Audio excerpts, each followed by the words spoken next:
Good evening, everyone. It's a pleasure to have you once again on the Training Transfer Effectiveness webinar series. Today is Thursday, September 25, 2025. It's a pleasure to have you here today again. So welcome. So glad you are here. Welcome. Please introduce yourself on the chat box. And this is how we introduce ourselves. We've been doing this since January this year. This is the 9th month we've been having this webinar weekly.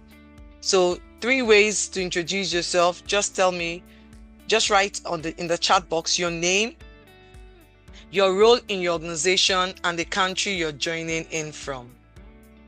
Your name, the role in your organization, and the country you're joining in from. And I think I have I'm checking the chat box to see, do I have new people?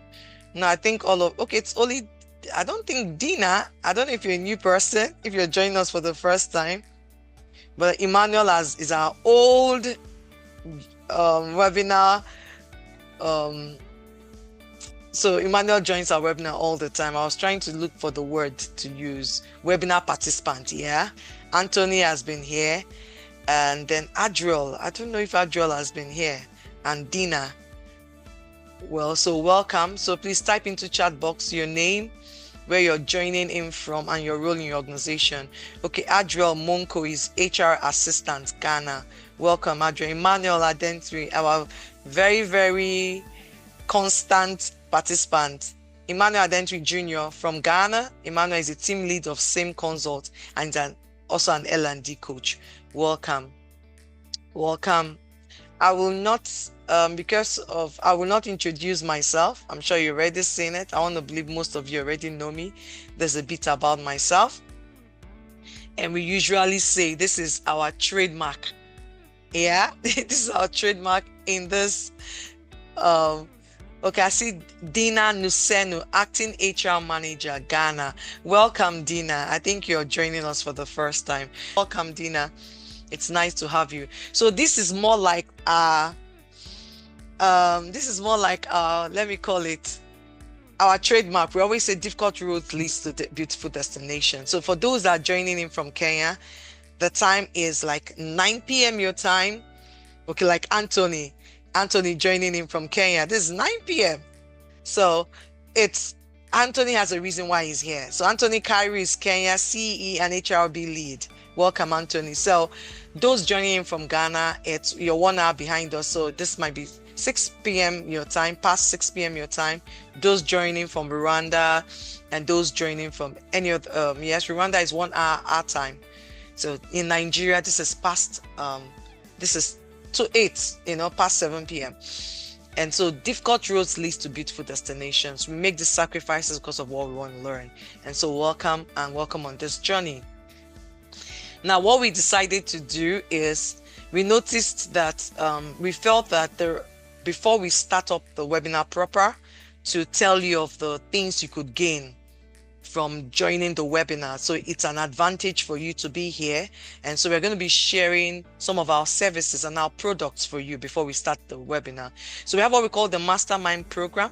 It's a 14-week journey to transform your role from an HR or L&D professional to a strategic business partner.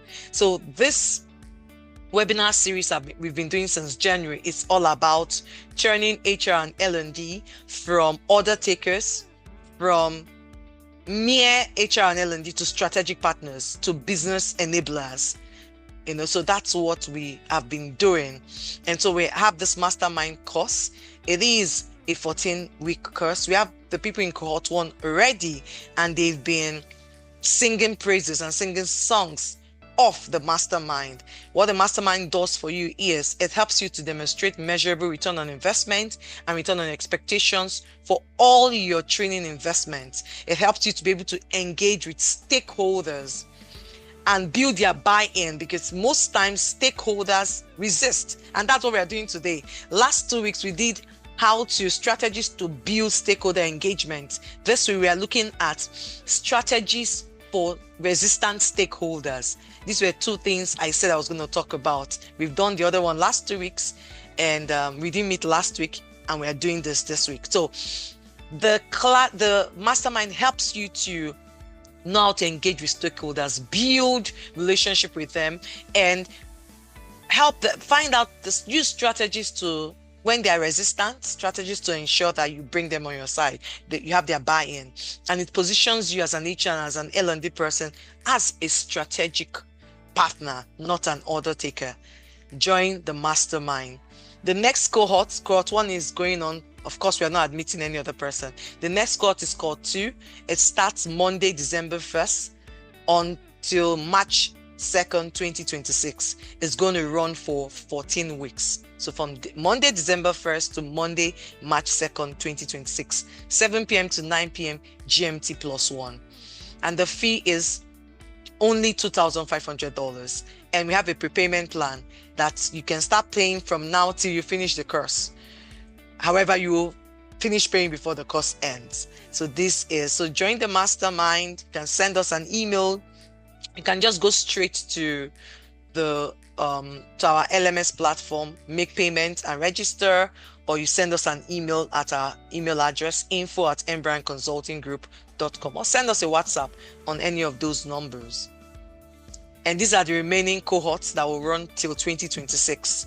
So cohort 3 is running from Tuesday, February 3rd, 2026 to May 5th, Tuesday, May 5th, 2026.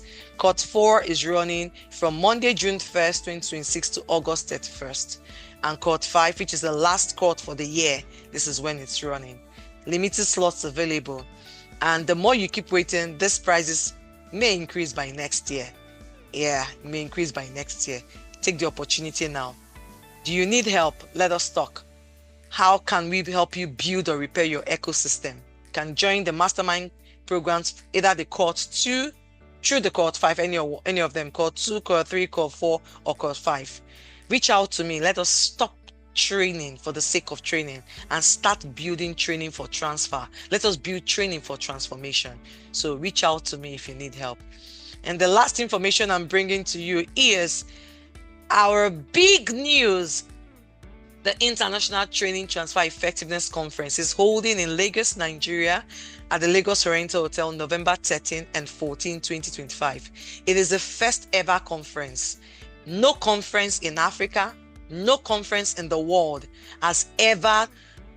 nobody has ever had a conference that is helping participants show the return on investment and return on expectations for their training investments. We are the first to roll it out. We are the first to bring it to the globe. We are the first to bring it to the world. And it's a hybrid event, so you can join. If you're in Kenya, you don't need to come all the way to Nigeria for the conference. No, join virtually, and it's just $350.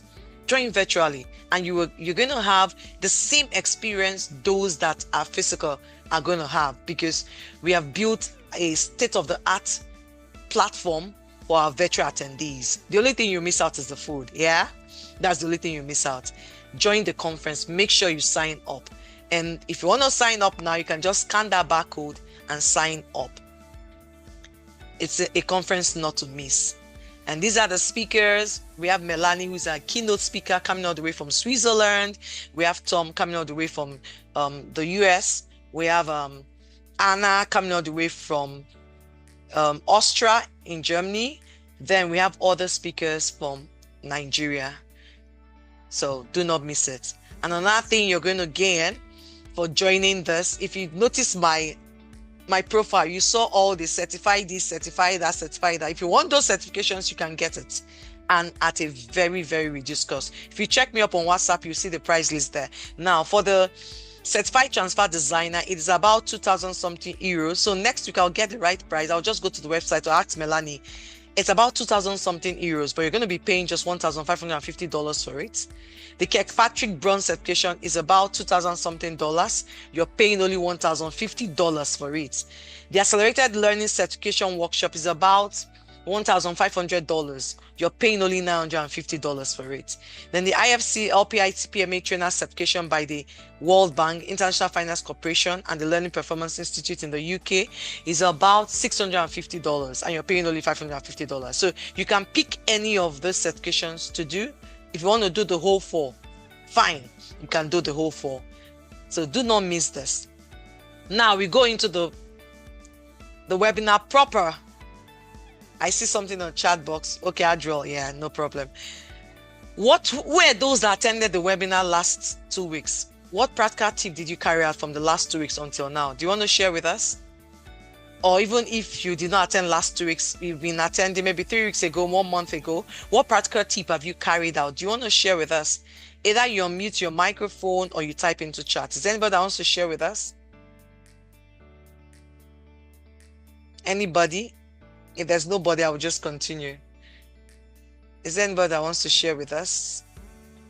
Okay, nobody wants to share. That's fine. However, what we usually say in this webinar is you cannot be attending this webinar, forfeiting, sacrificing to be here. Others are resting. You went to work, you're tired and you're here. I've been at work since morning. I've not rested and I'm here again having this webinar. You must apply it. You must do something new. This webinar is all about application. It's all about transfer.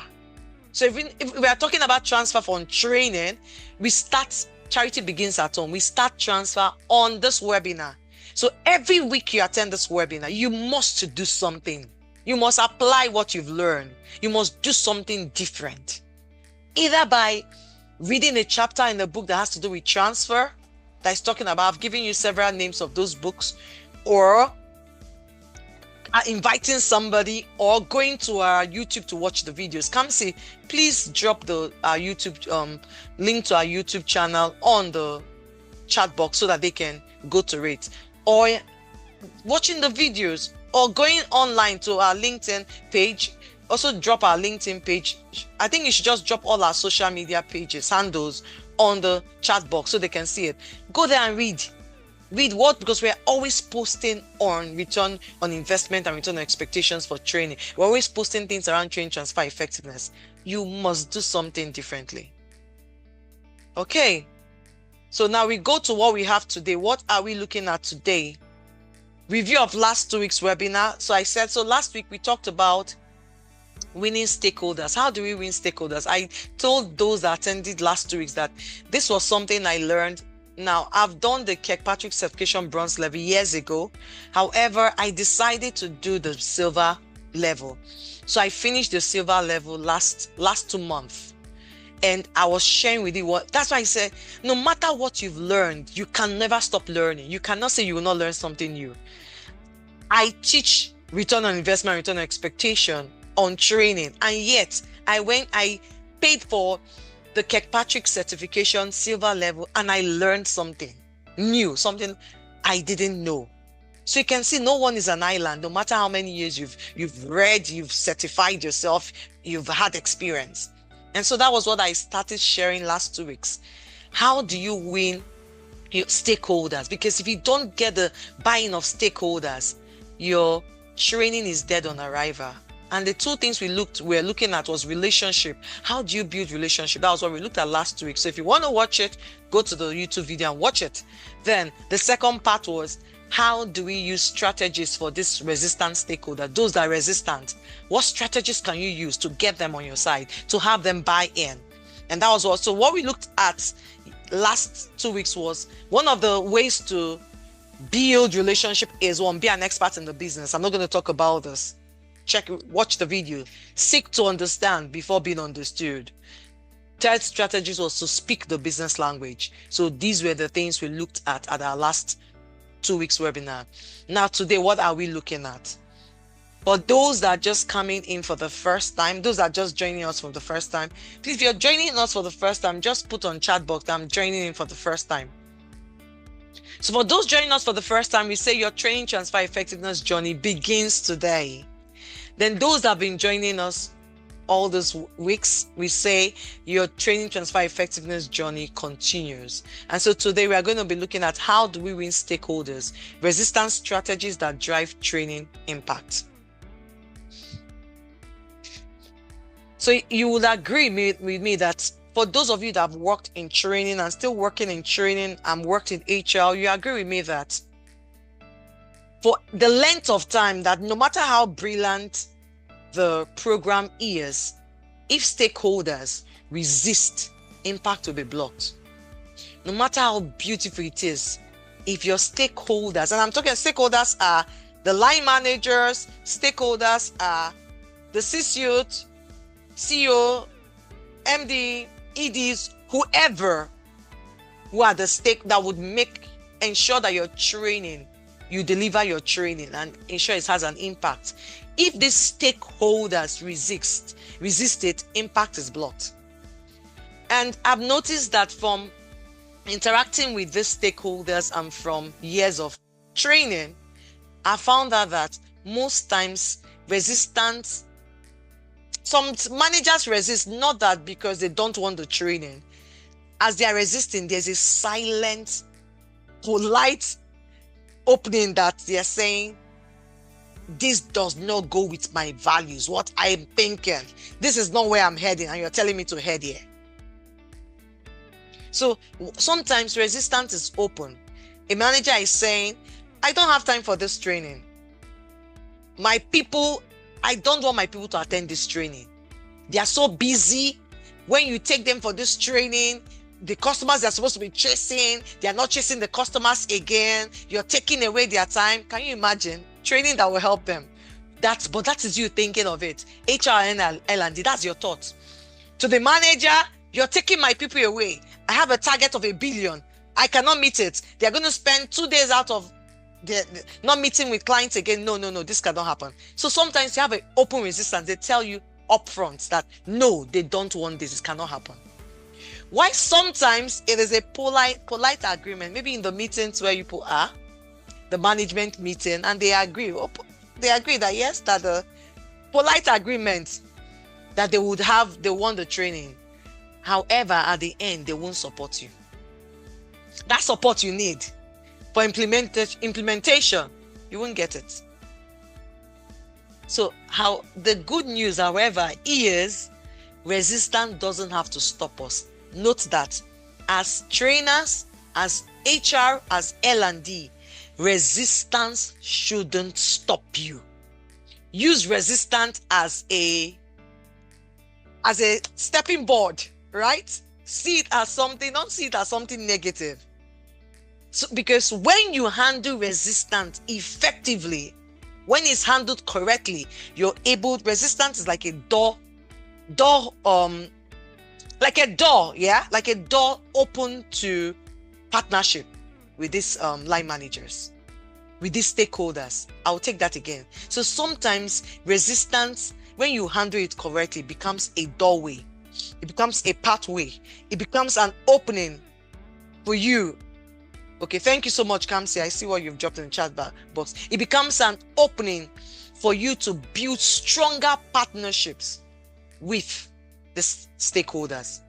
So today, what am I going to be doing today to you? Today, I will be bringing 3 powerful strategies I learned in my Kirkpatrick Silver certification. 3 powerful strategies I learned, and I refined it through my Kirkpatrick Silver certification. Strategies that will help you win. Strategies that will help you win stakeholders and drive you training impact. These are simple strategies, however, they are very powerful. So by the end of this session, you will know that these strategies, what these strategies mean. It's not just knowing what they mean, but you will be able to use them with stakeholders that are resistant in the workplace or trainers. That's what I hope to do today. What are our objectives for today's session?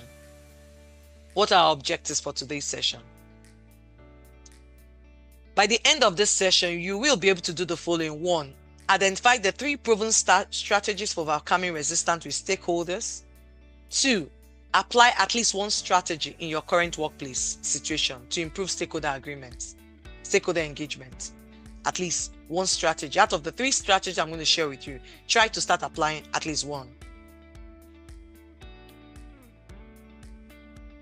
What's the roadmap?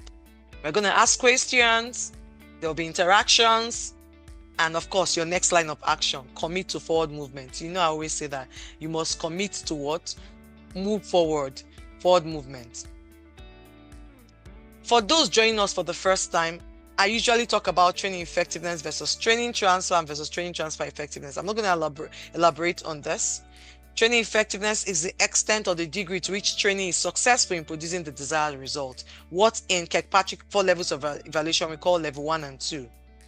Training transfer is the extent to which the trainees effectively apply the acquired knowledge and skills from training and demonstrate the desired behavior at the workplace. So whatever they've learned in the training, they start applying it when they get back to the organization.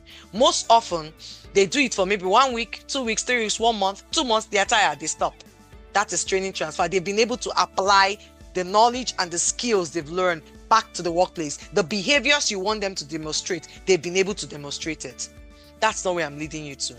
For the past 9 months, that's not where I'm leading you to. This is where I'm leading you to. I'm leading you to training transfer effectiveness. Is the extent to which the knowledge and skills gained from training are consistently applied on the job in a way that leads to measurable performance, improvements, and business impact, with intentional structures in place to sustain the application over time. So where we are talking about is TTE, whereby they consistently apply those knowledge and skills they've learned. And not just that, there's a structure in place to ensure that measurable performance continues, there's improvement, and there's business impact. If there's no system in place, that is why training transfer, they do it 1 month, they're tired, they end. 3 weeks, they're tired, they end. What TTE does is they continue because there's a structure in place. They continue to apply that knowledge and that skill. And at the end, you see measurable performance improvement. You see measurable business improvement. You see business impact. That is where I'm leading you to in training transfer effectiveness.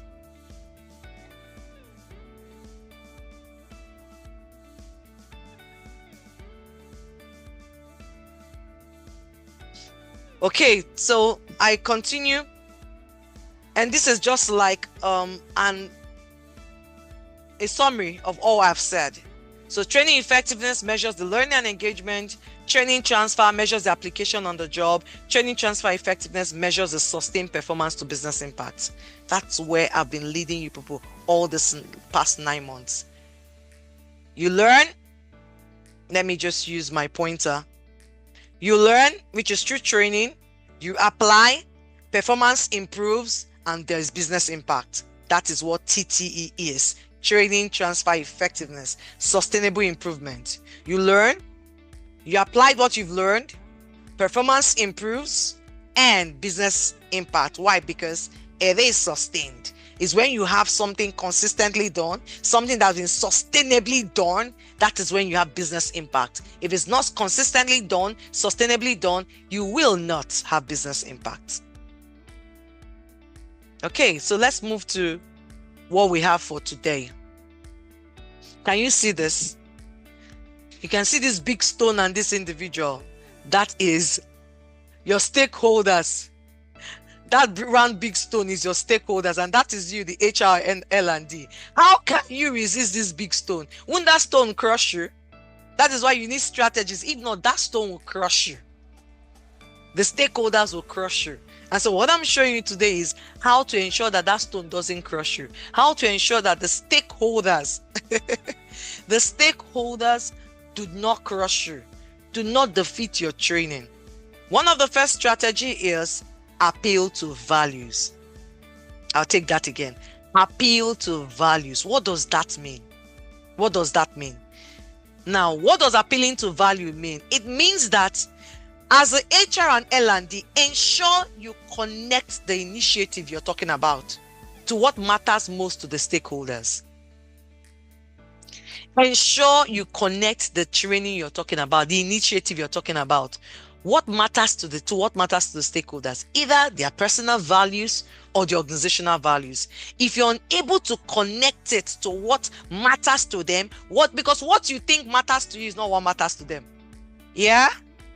You heard what the example I gave you. And HR, I'm going to be sharing one case study. The HR is saying to the head of operations, your people need to go for customer service training. And the head of operations says, excuse me, they've gone for training before. What? They don't need any training. But you're seeing that if they go for this customer service training, it will help them. That is you. That is what matters to you as HR L&D. To the head of operations, that doesn't matter to him or her. So now what do? You must find what matters to this head of operations, to this person, to this stakeholder. Appeal to their values. Connect the initiative to what matters to them, what is important to them, what is priority to them, either the personal values or the organizational values. I hope I'm making sense. I think I see something on the chat box. Let me see if there's questions. Okay, it's just the link. So the links are on the chat box. Please take the link, the YouTube, all our links, and start reading. So most often, stakeholders resist when they don't see alignment with their priorities. Yeah? Stakeholders resist the initiative. They resist what you're saying to them when they don't see an alignment with what their priorities are. What then do you do? Okay, I think I see a question. Let me just answer that before I continue. Please, why is personal values included? This is not about them but the company. Okay, so let's hold that thought. Emmanuel, I will come back to it. Let me leave it for during Q&A. Let me teach now, because if I start answering all the questions, we may not finish. So we may not finish. Please hold this question. I will come to it. Let's just finish. This is a very germane and wonderful question you just asked. Now, when they don't see alignment with their priorities, they don't tend to want to listen to you. What do you then do? Show them how that training you're talking about, show them how that initiative you're talking about supports their values, either their personal values or the organizational values, or even a combination of both of them. Now, what I've learned along the line, and also what I learned from my certification when I was doing it, is individuals are motivated, right? Individuals are motivated to change based on their values. Google it, check it out. Go through research. So now I'm talking about research now, even in practice. People think about it, people you've worked with, people you've done things with. Most times individuals change position. They change from what they are thinking about based on their values. They are looking at what is it in for me. So now to break it down, the values is what is it in for me. And that's why I said it could be personal value. Like the head of operations, I think I'm already answering your question, Emmanuel. Like the head of operations, like, what is it in for me? What is it in for me means these are the people working with him. He has a target. He has a goal. He has a target he's supposed to achieve. How does that help him achieve his target? So that's to him. What is it in for me? Then same thing, the organizational value. What is it in for the organization too? You must then ensure that you're able to show them what is it in for them, attack it to their values, or what is it in for the organization. So answer what is it in for them. Answer the question, what is it in for them, at every point in time. When you show how training supports their value, resistance weakens. Yeah? When you show how training supports their values, resistance weakens. Because what you've done is you've shown them what is it in for them. Let me give a very clear example. When you have volunteers that are volunteering for you for a cause, and you show them what is it in for them, what happens? I'm sure you agree with me. They are ready to give their last, giving their last blood. They are ready to put in everything to ensure that that cause succeeds. Why? Because you've shown them what is it in for them. Most often, when you don't show people what is it in for them, they don't bother. They take it with lack of importance. They take it with, so what? I can't see any value here for me. When you show stakeholders how training supports their values, their resistance will weaken. And I'll give an example. A very simple example. If a CEO values innovation, that's what he values. He values innovation. So when you're talking about a training and he's already talking about there's no money, we are not going to do any training this quarter, there's no money, no more, nobody should come to me for training. And what matters to him is innovation. And you go to him with a training framed around innovation, framed around building the team to be innovative based on what he values. He will listen to you. He or she will listen to you. It has been proven. Practically, they will listen. Theoretically, they will listen to you. One of the ways to appeal to one of the strategies for resistance stakeholders is appeal to their values. Let's look at the second one. Shrink the change. Strategy 2 is shrink the change. I'm sure you'll be wondering, what does that mean?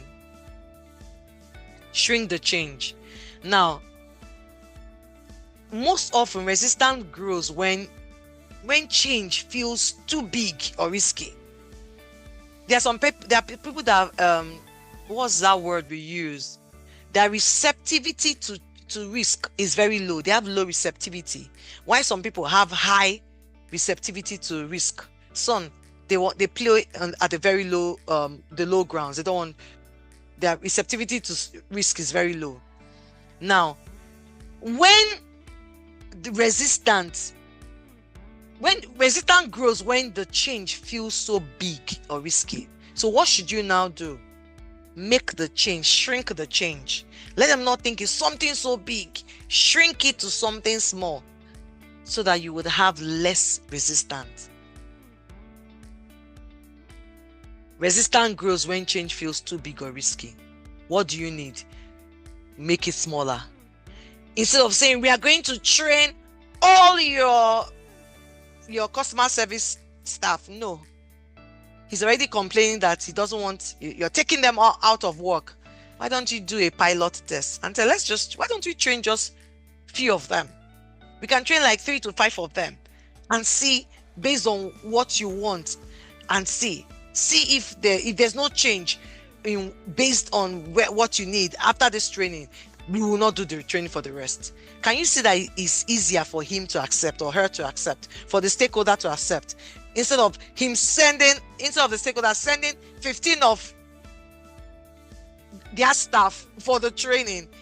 They would agree 3 will not make a much impact on the business when they leave, than saying all 15 must go for the training. Do you understand now? Shrink the change. Shrink the change. Break the initiative into smaller, safer steps so it feels achievable. Smaller steps so it feels achievable. When they are big, they feel it's not achievable. They don't even want to venture into it. And I share an example. Instead of rolling out training to 500 staff, for instance, why don't you start with a pilot of maybe 20 or even 10? What that does is it reduces the fear of the stakeholder and it proves results. With that pilot, you've seen results. They've seen that there was results. They're ready to roll out. Let's roll it out on the remaining people. The second strategy is what? Shrink the change. First strategy is what? Apply to their values, to the values of the stakeholders. Now the second one is shrink the change. Start smaller. Start small to create buy-in. Start small to create buy-in. Then you grow the change. And that's why we're starting in pilot 20s. Start small to create buy-in. Then you grow the change. Now the last strategy is tell a story. Tell a story. What does that mean? Tell a story. I say data gives credibility. However, stories give life to the data. Data gives credibility. Stories do what? They give life to the data. What does story do? Stories show the real impact. In a way the stakeholders can visualize. The data is there, right?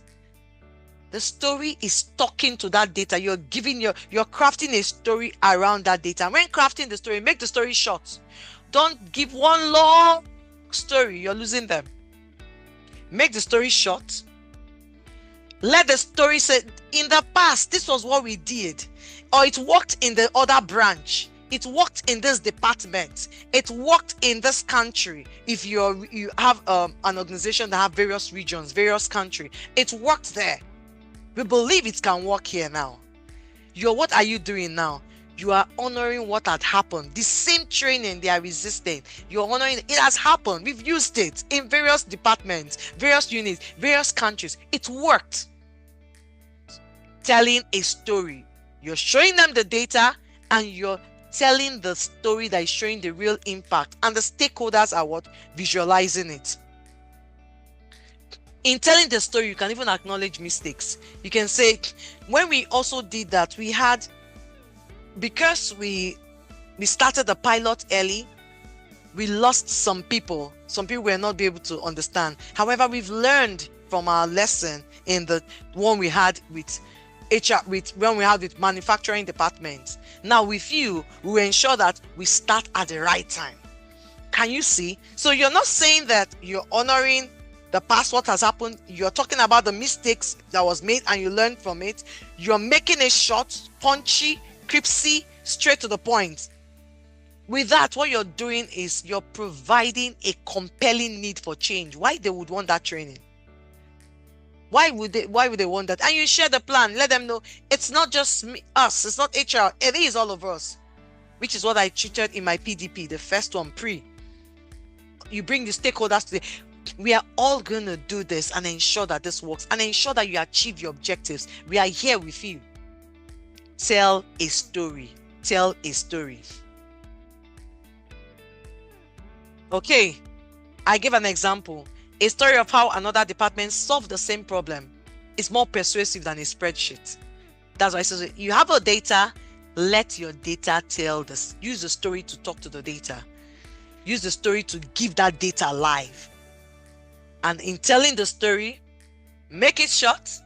In telling the story, honor the past, the person that or unit or department that used to before, how it happened. Give them a plan. We are doing this together. Let them know that. Honor the past mistakes. If there were mistakes there, talk about it. Then let them know that this is not just us. We are working together. We are sharing the plan. It's all of us. We're going to put hands together to make this happen. Give them a compelling need for them to say, yes, let's go for this training. These are the 3 strategies for you to resistant stakeholders, to bring them buy-in. The first is what? Let me see. Do I have people with me? Are we still together? What is the first?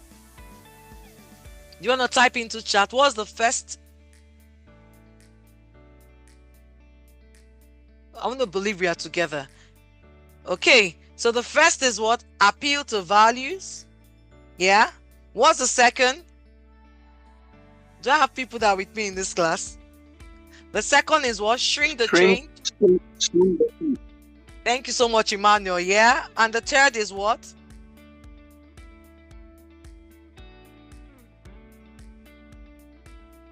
What's the third? Tell a story. That's the third. Tell a story. Okay, I think I see something on chat book. Yeah, thank you, Anthony. Anthony says, tell a story. Great. Now let's look at this case study.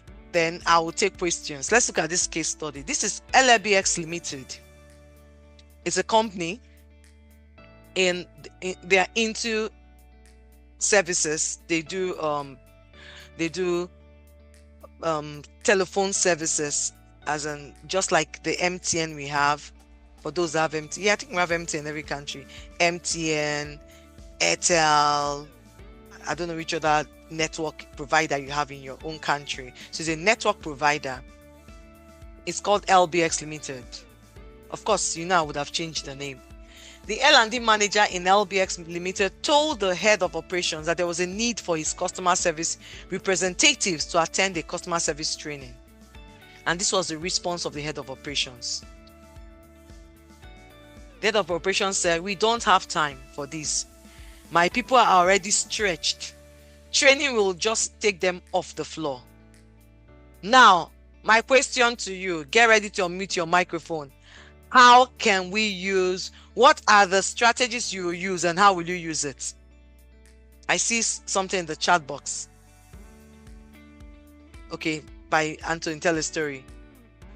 Okay, who is ready? The floor is open. You can unmute your microphone or raise up your hand and I would call you, or you just unmute your microphone. The L&D manager in LBX Limited told the head of operation that there was a need for his customer service representatives to attend a customer service training. And the response of the head of operations was, "We don't have time for this. My people are already stretched. Training will just take them off the floor and I cannot afford that." Which of the strategies will you apply? If you're the L&D manager, what's the strategy you apply and what will you do? Who wants to try? Who wants to try? Please feel free. It must not be correct. Feel free to try. You're learning. That's why we are here. Do you need me to remind you the 3 strategies? 1 is appeal to the values. 2 is shrink the change. 3 is tell a story. So you can come up with something. Just come up with something. What do you think? What would you do? How would you? You're the L&D manager. How would you respond to this? Nobody wants to try. Okay, let me go ahead. Since nobody wants to try, let me go ahead. How do we apply the 3 strategies? Let's look at the first one. Appealing to values. How do we use it? Appealing to values. Instead of debating with the head of operations, complaining and say, "No, your people have to go for this training. It's very important for them. We need the management says that all the customer service representatives must attend this customer service training." That is, you're just talking too much. Instead of debating this and complaining, connect with what he or she values. That stakeholder, ensure you're able to find out the value, what that stakeholder values. Ensure you're able to find out what that stakeholder values. Connect to the values. And I give an example. The L&D manager now said, "I know you are focused. Emmanuel, I know you are focused on reducing customer complaints. During the management meeting, you've talked about that your customers are complaining and you're wondering what is happening. This training I'm telling you about for your customer service representatives, it has been designed directly to ensure that customer complaint is reduced by 20%. And when customers' complaint is reduced, invariably the load of your team will be reduced."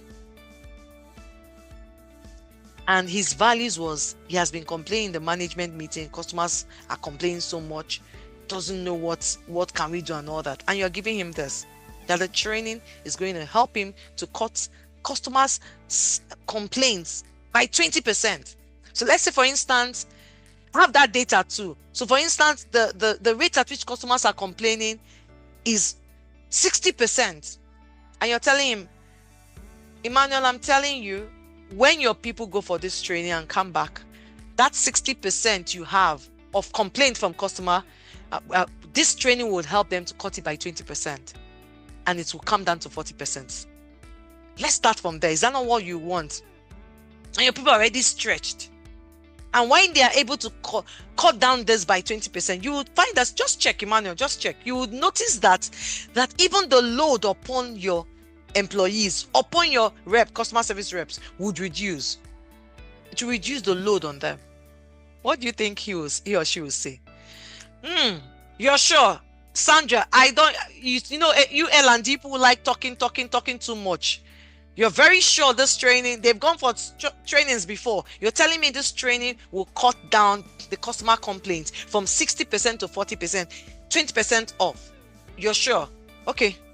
If it doesn't, I would not, both of us will fight in this company. So can you see what you've just done? Appeal to the values. Find out what is their value and appeal to it. Let's look at another way we can use. The second strategy we can use. Shrink the change. How can we use shrink the change? Instead of, maybe he has 15 people on the floor. So instead of saying we'll take out the 15 people, tell them let's take out just 3 or 5 of them. So make that training, make it the initiative, let it feel small and less threatening. He's already complaining and you want to take away 15 people off the floor. No. And now get the other people to now come and take over the floor when they're on training. No, I don't want that.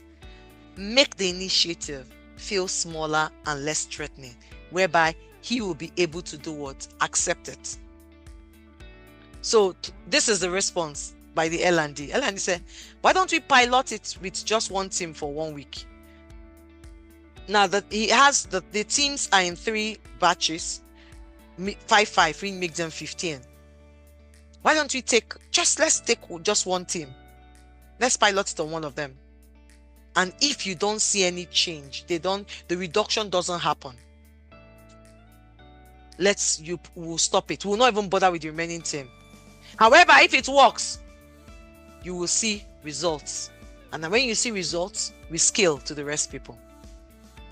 You've shrinked the change. You was thinking of 15 people. Now you're telling him just 5. The last strategy is tell a story. Share an example that training changed either a unit, a department, or a branch, or another of the sister company. Look for a story that will help shift the person's mindset, shift his mindset or shift her mindset. Don't forget, the story should be what? Short. The story should honor the past. The story should take note of the mistakes that were made. If there are mistakes, in case there are no mistakes, that's fine. If there are mistakes that are made, the story should share a plan, and the story should be compelling enough for the person to say, let's go for it. Share a story. An example. So this was what the L&D manager said. When we ran this training in one of our branches, one of the branches in the north, customers started dropping comments. When we did in there, they started dropping comments, and they're saying, wow, the staff are listening to us now. The staff is listening to me. And because of that branch reduced their complaint by 30%. And I'm not telling you 30, I'm telling you, let's start with 20% first of all. In 3 months, complaint reduced by 30%. Why don't we replicate this success in your own branch? We can replicate the same success in your own branch. What do you think? Tell a story. So resistance sometimes isn't necessarily rejection. Yeah. Sometimes it is just hesitation. And so when you appeal to their values, when you shrink the change, when you tell a story, you're helping the stakeholders see the benefit without them feeling overwhelmed. I'll take that again. Resistance sometimes isn't necessarily rejection. Yeah. It is hesitation, fear, overwhelmed. Change. A lot of people don't like change. No. When you're able to appeal to their values, when you're able to shrink the change, when you're able to tell the story, then you're helping the stakeholders see the benefits of that training initiative. You're helping them agree to go ahead with you without feeling overwhelmed. Okay. In conclusion, I will say resistance isn't the enemy. It is a signal. Yeah? Resistance isn't the enemy. It is a signal. What do you use that signal to do? That's what I'll be asking. What do you use the signal to do? By appealing to values, shrinking the change, and telling a story, you turn resistance into partnership. Now let's take your questions. What are the questions you may have at this time? Let's start with Emmanuel. What are the questions you may have? Emmanuel, have your question been answered, or do you need more explanation on the question? What are the questions? Let me start with you, Emmanuel. Was your question answered?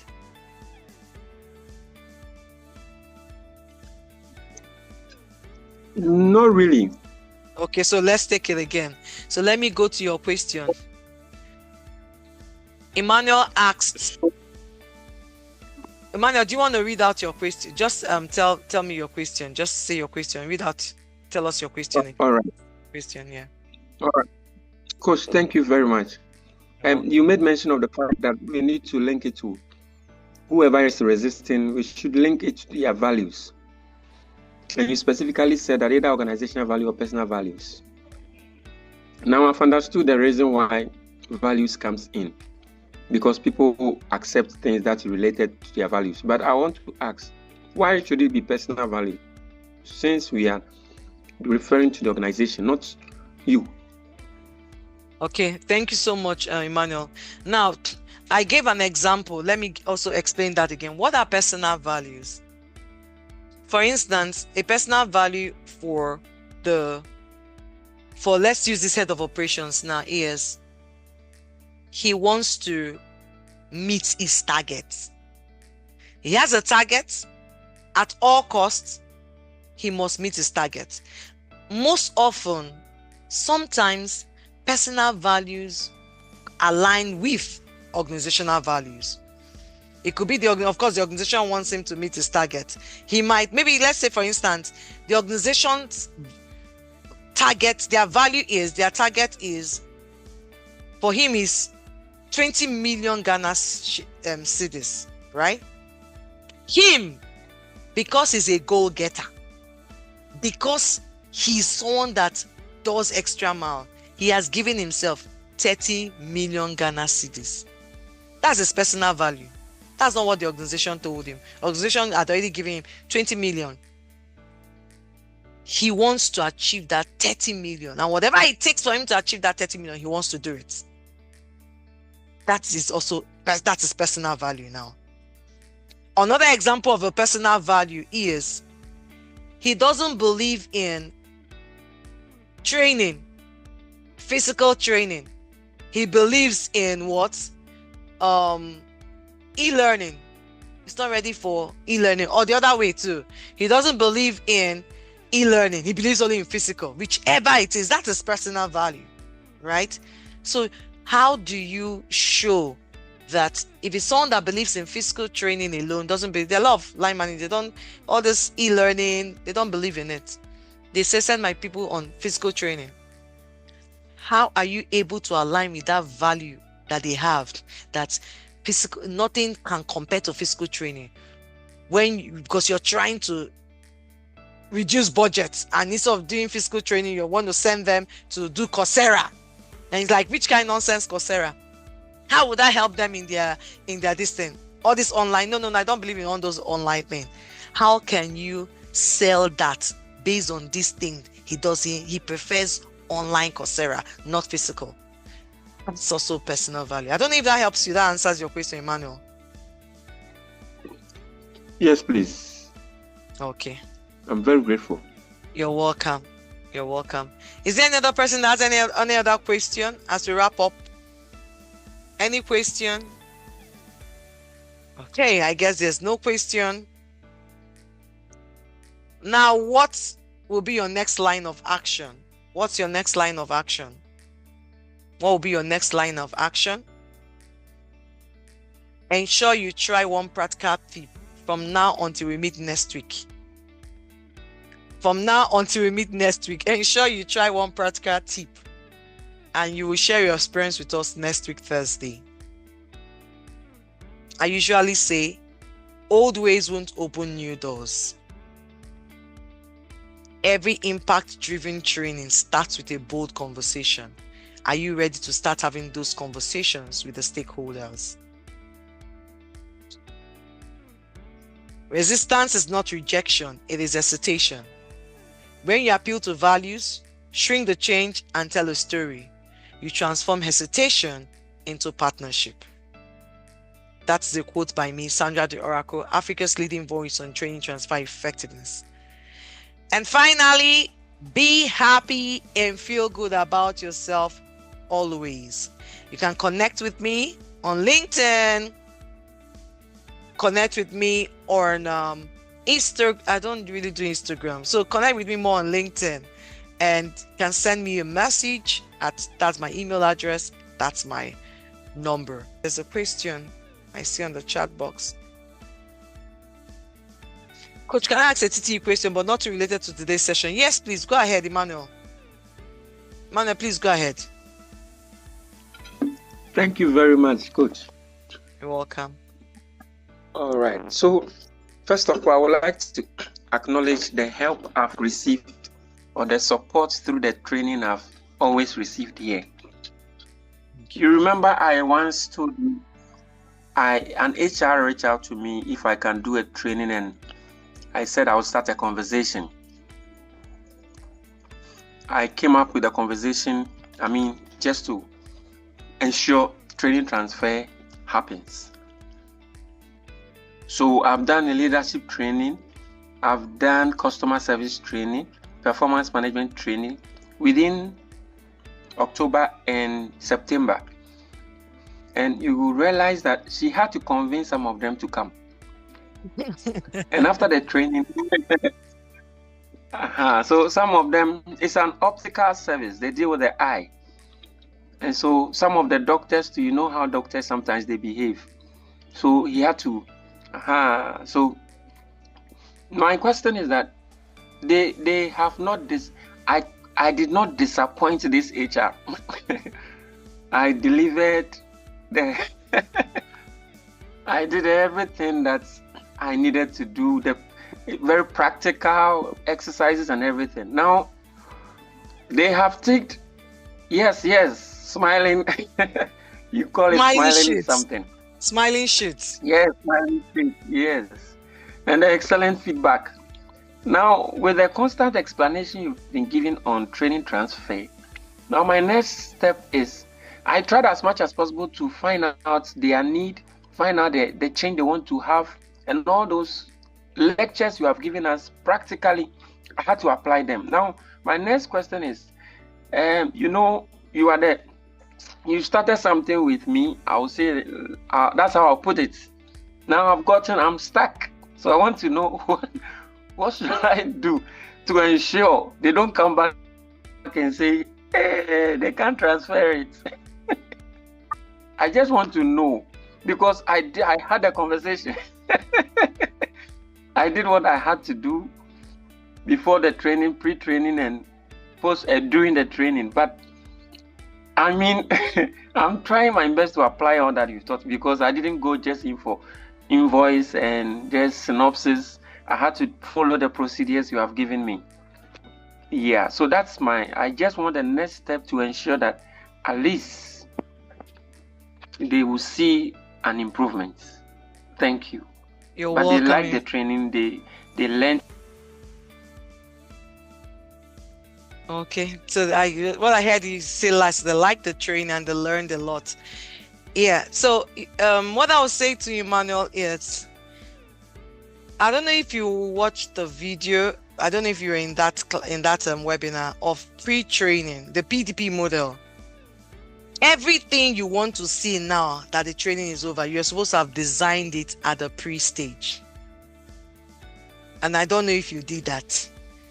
Everything you want to see after the training must be designed at the pre-stage. So if you did not do that, it's gone. And did you even take, which the first thing was to take baseline data? Did you take baseline data? Because for you to see transfer is the behaviors now, behavioral change. If you don't have a baseline data, what are you now comparing with? Did you take data? Did you agree what are the things you want to see after the training? All those steps in the PDP. So maybe you need to watch the PDP again, the video on PDP. Did you follow those steps? If you follow those steps, there's no how. You would definitely see transfer. So did you follow those steps, Emmanuel?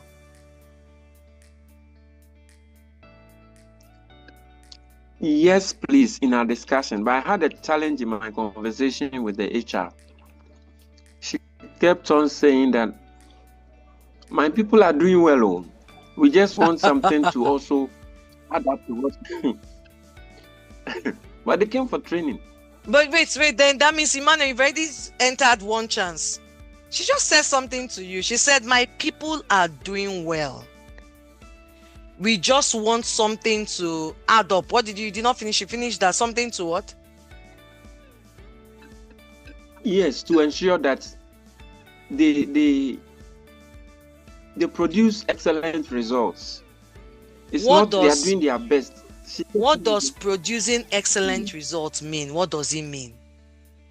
You know, I told you, you need to ask question. What does producing excellent results mean? What does she mean by my people are doing well? What is that? What does that mean? What does doing well mean? If you cannot define those are words. If you cannot define those words, you cannot measure anything. Neither can you evaluate after. And she had already told you, we just want something to add for them to. What does that mean? That means training is just there was no need for training. What do you need to add? Is it something, is it possible? I don't even know. Did you do the MVP first when they reached you to even find out if training was really the intervention they needed? So these are discussions you're supposed to have had. Emmanuel, you can chat me on the side so we can continue this conversation. Yeah. Okay, everyone, thank you so much for joining. I want to say good night, everyone. I look forward to seeing you again next week, Thursday. Ensure you do something different. Don't allow the time you came here to be wasted. Apply something. Do something different. Look forward to seeing you again next week, Thursday. Good night, everyone, and have a good night rest. Bye. You're welcome, Adriel. Yeah, bye. Thank you. You're welcome. You're welcome. Bye, everyone.